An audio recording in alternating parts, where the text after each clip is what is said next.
Hello, I hope you're well. Welcome back to my channel. Hannah Tay. This is going to be part 2 of my Q&A, which I didn't finish last time because I'm a rambler. So we're just going to get straight into it, and I've got some new questions that have been added as well. I've just got my laptop here. So I've got a question from KVlad283. Are we going to see some Hannahween videos, movie reviews and thrift shopping? I'm so nostalgic for your old videos and the vibe back then. So Hannahween was when I tried and failed every single year to make a video every day in October. I really want to complete that this year. I want to do Vlogmas, I want to do Hannahween, I maybe want to do Vlogust, which is when you do a video every day in August. I just really like doing daily videos, and I feel like when I get into the flow of doing it, I just really enjoy it. I love editing, I love filming, I love reading your comments. So I would like to do Hannahween definitely this year. Thrift videos, I haven't really done any because I feel charity shops have changed. Tell me if you agree or disagree with me. Charity shops in England, which are our thrift stores, like secondhand stuff, people give the charity shop stuff for free and then they sell it and all the money goes to charity. I used to work in a charity shop, Mind Charity Shop in Lee Broadway, and I understand that they can't sell things for nothing because even though they got the clothes for nothing, they have to sell it for enough to make money for the charity. But I feel the quality of stuff in charity shop has gone down, but the price has gone up, and I blame Vinted for that. I think everyone's nice clothes, they are selling on Vinted, they are selling on eBay, they are no longer giving them to charity shops, and then charity shops are left with like ripped and stained clothes, and they're just selling them. And when I worked in a charity shop, if something was stained or ripped, you weren't allowed to sell it. You had to put it in a rag bag, and then the rag bag would be sent off, and it'd be sent off to be recycled, and then the charity would get some money back for sending it to be recycled. So they would make money off it. Or if there was an ornament and say it was like chipped, you had to throw it out because someone might cut themselves on it, like health and safety. You weren't allowed to sell it. Whereas nowadays in charity shops, I feel like a lot of the stuff in there is stained, ripped, chipped, something's wrong with it, and then you don't know till you get it home. If they put on the tag like there is a small blue pen stain on it, then you could think, oh, maybe when I get it home I can get that out. But I've paid £5 for this top now, and then I've got it home and I can't wear it because it's got this massive stain in it and it didn't say that on the tag. I just have not been loving charity shops recently. I have too many books, so I'd normally be in the charity shop looking at books, but I have way too many. I went to the hospital yesterday. Hospitals sell books now. I can't get away. The hospital where I went to see my midwife, they had like racks full of secondhand books, 50p a book, which in charity shops they're normally like £1.50 a book. I was like, oh my god, Hannah, stay away, stay away, don't, you have too many books to read. I didn't actually get any. I did manage to rein myself in there, but I just feel charity shops have changed, and that's why I'm not frequenting them as much. There is a cancer research like warehouse that's quite near. I quite like the warehouse ones, which is quite near where I live, so I might go up to that one and see what they got, because I would like to get some clothes, but I don't like buying clothes that are kind of in style, in fashion. Look at me, there's nothing in fashion about me, and so I just like to buy clothes that I like, basically. What do they call it? Like dopamine shopping, when you don't buy on like style or if it suits you, it's just whether you like it. That's more what I want to do with my clothes going forward. So I feel charity shops are the perfect way of doing that, because for example Paisley, like I like Paisley, but Paisley is everywhere because it's in fashion now. So every shop it's almost like you're seeing the same clothes recycled, and so that's why I feel like with charity shops there's so much more variety. So yeah, maybe I will do more. I think your comment was like thrift hauls. Yeah, maybe I will do more thrift hauls if I can find a good charity shop, like a little gem. That would be amazing. I used to love boot sales. I was like raised on boot sales as a child. Every weekend we would go to a boot sale and buy stuff, and like a lot of my stuff was secondhand from boot sales. And then as I got older I stopped going because I used to go to a drama group. I used to go to boot sales on a Sunday, and then I had drama group on a Sunday, so I couldn't go to boot sales anymore. And I would like to get more into boot sales, to buying secondhand toys for my son, because I just feel a lot of new toys, they're plastic, they snap so easily, and I want to buy him toys that are actually going to last. I also can't stand new toys because they all make a noise. They all, you've got to have batteries, and then they make a noise. They're like, hello, let's play, and I'm like, oh my god, it does something to my nervous system where it puts me in a state of panic. That's why we don't watch any kind of kids cartoons. It's not that I'm like, I don't want to expose him to the world of cartoons, because I loved cartoons as a kid. I was obsessed, but It's just I can't stand the noise. It's so annoying, the noise, and then the toys make noise, and it's just too much. They're taking over. So I want more. Just, we've got a million soft toys, which were mine as a child. We just need more kind of good quality wooden toys that are going to last, and also having like a second baby. A lot of the toys that like my son has, I feel like they won't even last my second child because they're like plastic and they just snap off. So yeah, I definitely need to get more into thrifting and boot sales, and I definitely want to find more secondhand clothes and also toys, secondhand toys. You also said movie reviews. I'm not watching any movies. I don't know what's happened to me since I used to love horror films, and then since having my son I just don't have the time to finish a film, and so I might have to watch the film in three sittings, and I just, oh my god, no. But I watched a film the other day which was really good. It was Anthony Hopkins and it was called Fracture, and I watched it years prior but forgot what happened in it. And then I watched it again, and anything with Anthony Hopkins in, oh my god, I just love him. I remember seeing him for the first time in Silence of the Lambs, loved it, and then he was in a film, I think it was in the 70s or the 80s, and it's him and a puppet, and he has this puppet who talks, and it's such a good film. I'd love to watch that film again. And so I did watch Fracture. Go and watch it. Very, very good film. And I will be trying to do Halloween, but trying to do just in general more kind of daily videos as well. Another question from the same user: after giving birth, and of course after some time, are you planning on returning to Slimming World? The videos were fun and educational. Yeah, definitely. I think Slimming World works for me. You have to be on it, and they always say that. You've got to be on plan. It's basically just like a diet plan, if you don't know what it is, but it's not something you ever come off. So it's just healthy eating and you just stay on it for life. There's not a cut-off point. It's not you lose the weight that you want to lose and then you come off of it. It's not a diet. They say it is a lifestyle. It's also backed by the NHS in England, and so they say like it's just a healthy lifestyle that you just keep to. So certain things are points. So if you're going to have a chocolate bar, that's a certain amount of what they call sins, and then you only have a certain amount of sins you can use up in the day. So it's just about moderation. But for me, I feel like it has really worked. Over the years I've lost so much weight on Slimming World, then I've completely come off of it. I think like I lost a lot of weight, then we went into lockdown, didn't I, and I just used that as an excuse, to be honest, to gain the weight. And definitely after I've had the baby, I'm going to go back on Slimming World. You can do Slimming World. They have a pregnancy plan as well, so I really should have been doing the pregnancy plan, to be honest. But I really want to like focus more on just getting healthy, losing weight, that kind of focus. So yeah, I'll definitely be going back on Slimming World after I give birth. And then the last question from K Vlad is Patreon page, or can we see the videos from your old Patreon? Are they uploaded here? I was subscribed, they were fantastic and couldn't wait for a new one. No, I haven't got any of the Patreon videos. I never put them on YouTube because I didn't want to duplicate them. So I didn't want them to be on the Patreon page and then people who are paying on Patreon to like see them pop up on my YouTube page. I just didn't think that was right. If you're paying for Patreon videos, I just felt they should stay on the Patreon. And a lot of them had copyright issues, so I wouldn't have been able to put them on YouTube anyway. Do you remember I used to do that thing that was like Tay Radio? And I used to play loads of songs. I used to make myself a little drink, and I'm not like a big drinker or anything, but I used to have like a little sip of vodka with Diet Coke, and I used to be like, welcome to Tay Radio, and it's just me talking and then playing my favourite songs and talking about the songs or giving facts about the songs. It was my own little radio station I had going on Patreon, loads of other videos, which I wish I could put them on YouTube, but I can't because of the copyright. And then I use certain music in my vlogs on Patreon which weren't copyright free, but I could use them on Patreon. So that's why they weren't put over, and I just felt like if you're paying, you don't want to see it pop up on YouTube. So those videos are unfortunately gone, even though there was loads of them. I think there was over 100 videos that I put on Patreon. And I remember I did a New Year like special, and there was this Mariah Carey song, which is Old Lang Syne, that song, and she's like, I don't even know the words, like halfway through. And I found that through Tay Radio, through finding the songs for Tay Radio. So I'd love to have my own little radio station. Oh my god, I'd love to be a radio DJ. Oh, I'd love that so much. Anyway, no, I'm not going to set up another Patreon page, and those videos are like kind of gone now. So I have them stored on my computer, but I don't have them anywhere else. So yeah, but I'm not going to do Patreon again because I'm doing almost daily videos here. I don't really see the point of doing Patreon because then I'd have to split up my videos and alternate my days that I'm putting videos out.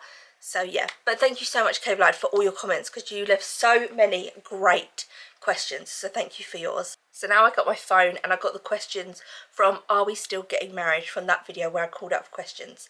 So we have Earth to Sav 4720. Love your videos, Hannah. Wanted to ask whether you thought of baby names for either gender. Yes, I with my first child, I knew exactly what I wanted to call him. He's named after one of my family members. And then with this baby, a name just popped into my head and then I kept seeing it everywhere. So I know exactly what he's going to be called, but I don't say my children's names. They're not massively unusual names, but they are not very popular names in England. So they're not on like the top 100 list of names. So they'd be like quite recognisable names. If they were called ordinary names, I'll probably just say, but they're not something like Thorn Rose or something crazy or anything. But yeah, one of them's like quite a traditional name, one of them is not as a traditional name. The names that I wasn't allowed to use but I love is Teddy. I think it's such a gorgeous boy's name. Bear is such a gorgeous name, but Dom just didn't like them. He was like, you're not really naming a baby, you're naming a man. So one day there is going to be a man with that name. Does he want to be called Bear and all that? But I loved them. I just absolutely loved them. Sol was a name I adored, but spelled S-O-L, which is the French word for the sun. So I just loved the idea of calling my son after the sun. I just loved the ring to that. Dom liked Quentin, but I just kept thinking Quentin Blake. Like, I wasn't into Quentin. Then I kept thinking that's going to be shortened to Q. It's going to be like Mr. Q or something. Like, I didn't love that. But yeah, I had baby names and they just were very random, very randomly popped into my head. All the names I thought I'd be using for my children, I'm not. So I thought I would call my son Freddie, which I also named my hamster Freddie. So maybe because I named my hamster Freddie, I didn't want to name my son. I have no idea. But it's Freddie from My Fair Lady. He sings On the Street Where You Live and he's such a gorgeous character. Or I thought I would call my future son Robin from A Secret Garden. The boy in that is called Robin.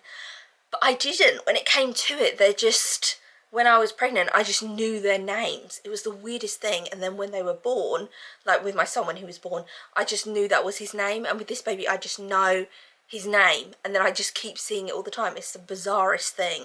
But yeah, I did know the names. I wasn't like, I had a baby and had no idea what to name them. I was actually very set on the names. Next questions are from FK Vlogs 7388. You need to make more videos because I used to love watching your videos, so you need to make more videos. Her questions are, have you done any more of your cross stitch? I'm sure you were working on a floral cross stitch at one point. Yes, and it was so weird that you've put this comment because I've actually put it in my latest vlog, is that will be coming out, that I have, it's autumn leaves, and I have been working on it, but I've been having issues with it. I basically thought it was a cross stitch. It ended up being a tapestry, which you told me in the comments it's a tapestry, Hannah, that's no way a cross stitch. And then all the wool got used up and the company, I couldn't get any more wool from them, so I've just had to get random wool and try and match it, which is completely different than the actual thing. You'll see it in a vlog. Like, it's turned into a little bit of a mess, but I do think overall it will still look nice. What, there's more questions from her.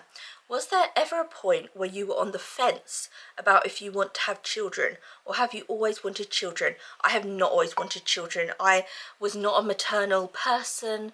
I wasn't sure if I wanted kids, and then I really don't know what happened. It wasn't that I was worried about my biological clock running out and so I thought like, oh, we better have them now, or I all of a sudden became maternal. I just knew something was missing, and that something was children in my life, and I wanted to be a mum. That's all I can really say. Like, I don't have much of a reasoning what changed my mind, and I'm sure if you find old videos on my YouTube channel that you'll see me being like, I don't think I'm going to be a mum, I don't know if I'm going to have kids. Whereas something just clicked. I have no idea what it was, but yeah, I didn't always think I was going to have kids at all.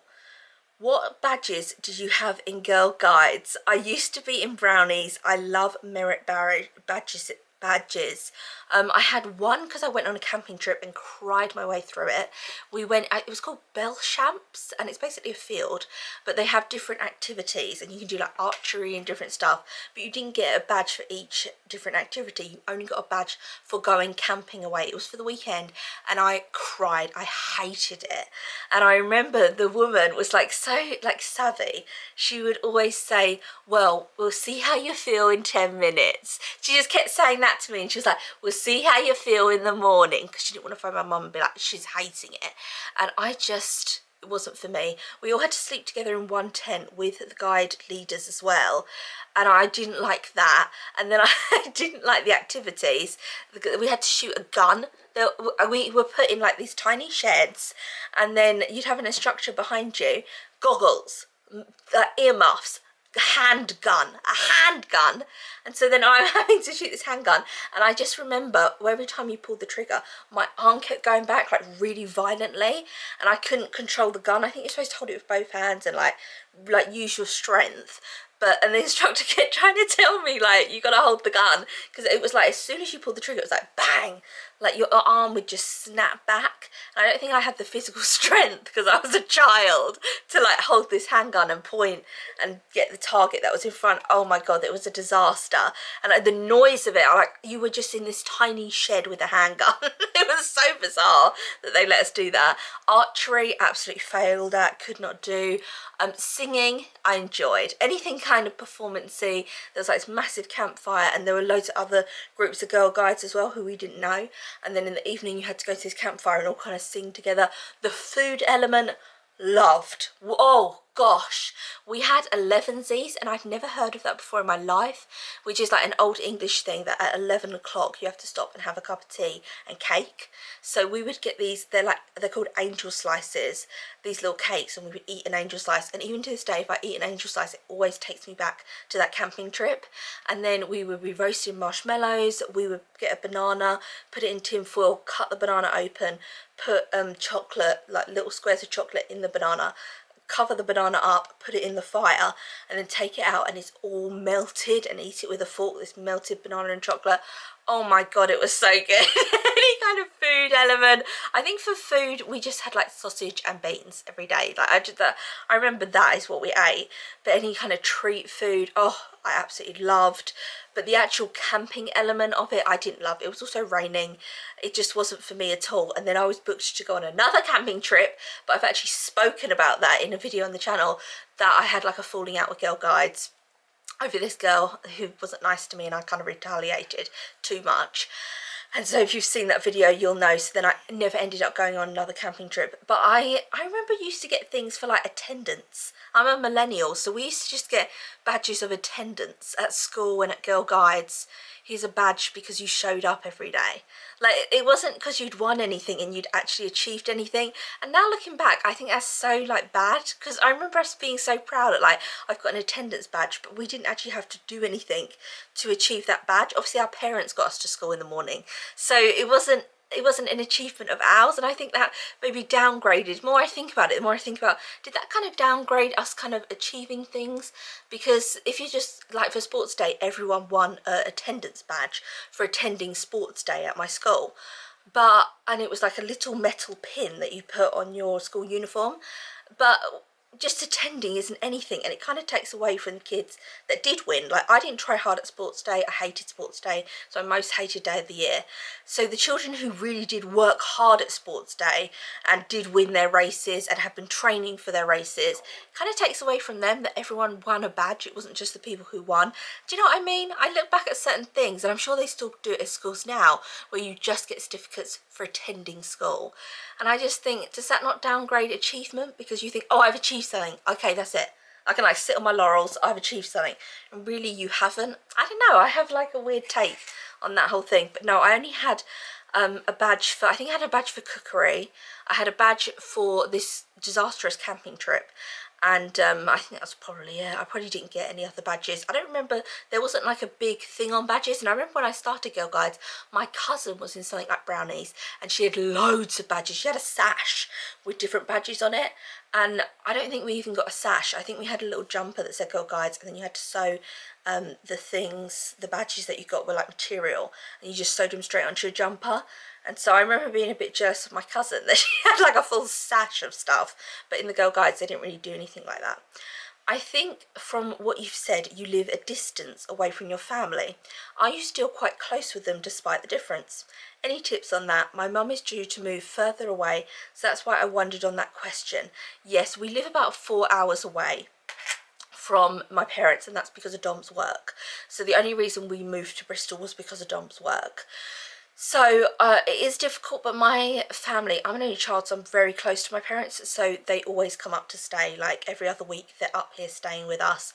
They're always around, like we go back and see them, so I'm very close to my family. So for me it's not a huge problem, because it's not like I've got 4 other siblings and then my parents have to make it round to their different houses. Like I do realise I'm very lucky in that I am an only child, that my parents can just come up and see me, whereas obviously if I had 4 other siblings they'd be like, oh well, your sister lives here and your brother lives here, so they have to split their time between other people, and so then moving away like from them would be much more difficult. But yeah, just any tips, I don't really know. Like my parents are great, they just come and travel up and come and see me all the time, so I don't know like any tips for anyone else, but that's how it works for me. And the last question from her: do you have a comfort TV show that you like to watch, like a pick-me-up show? And on that last question, like I don't have tips for the distance, because I know how lucky I am that my parents come to visit me. Like if you're having to go and visit your parents all the time, or like whatever your situation is, I don't really know, because I haven't got that myself. Like I do travel to see them, probably not as much as I should, but they will always come up and see me. But comfort TV shows, it always used to be the Peep Show, but now I'm not as into it. As I've got older, I'm not into it. I really want to get into Gilmore Girls, but I feel, I watched the first episode back the other day and it feels like there's loads of continuity issues. I know that sounds so random, but there's a bit where like Rory has a full burger on her plate and then Lorelai talks and then it goes back to her and she's like got a bit bitten out of it. And why is no one talking about the Gilmore Girls continuity issues? Like, and then it goes back to her and all of a sudden the burger hasn't been bitten out of, but the last scene it had been bitten out of. And then there was a scene where they go to Lorelai's parents' house and there's like a vase behind her, and then she's talking to someone and then they go back to her and there's no vase behind her. Just as I was watching it, it was really distracting me. And in episode 1 and 2 they actually get so much like done in it, telling you the plot, telling you the kind of family backstory. I just really want to get into Gilmore Girls, but I'd probably say Murder, She Wrote, love. Poirot, love. Rosemary and Thyme, though, that is my ultimate. You still haven't watched Rosemary and Thyme? You haven't watched it yet? That is my ultimate comfort, is Rosemary. I don't know if like, can a 1-year-old watch murder mysteries?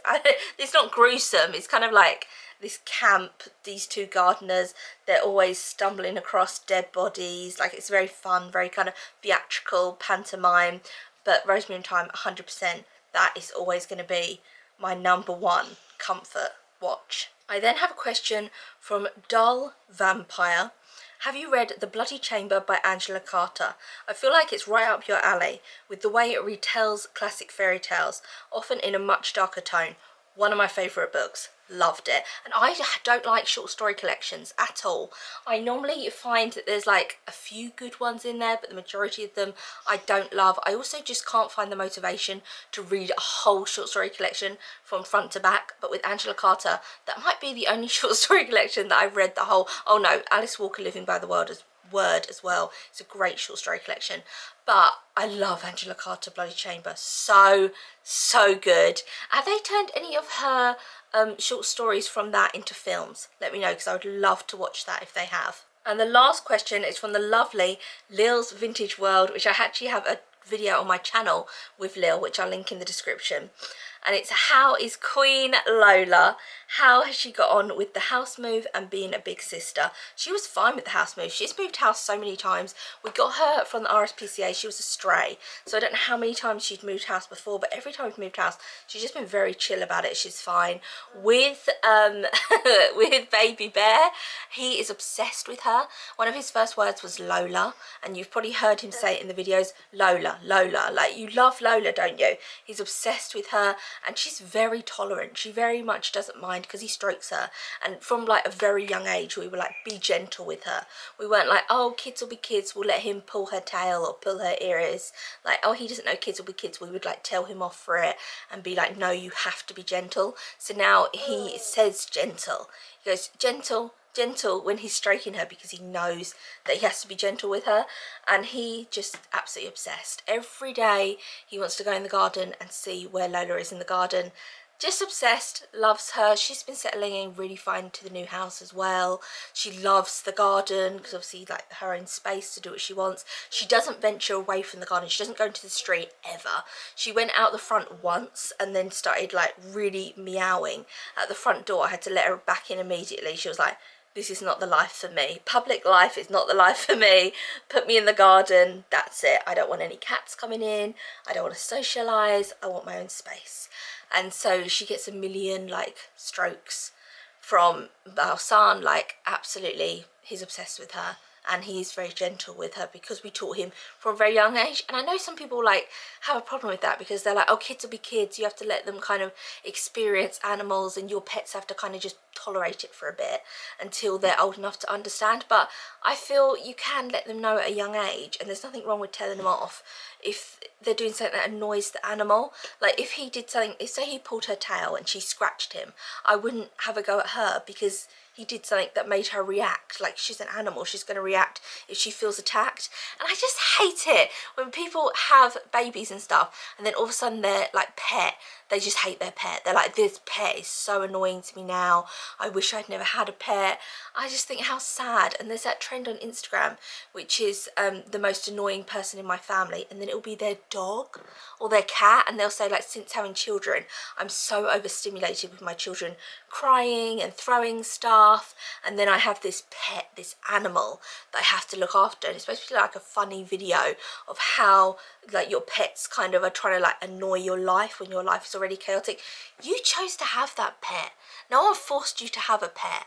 And also if you can't, like just give it, rehome then, rehome. If you can't deal with that animal, don't keep him in your house and then like be cruel to them or like keep him in a crate because you're too overstimulated. You chose to have a child, you chose to have a pet. Your pet did not impregnate you.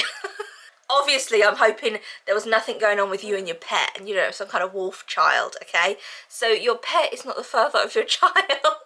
So, like, why are you taking it out on them? But that is all the questions. Thank you so much to everyone who asked such great questions to me.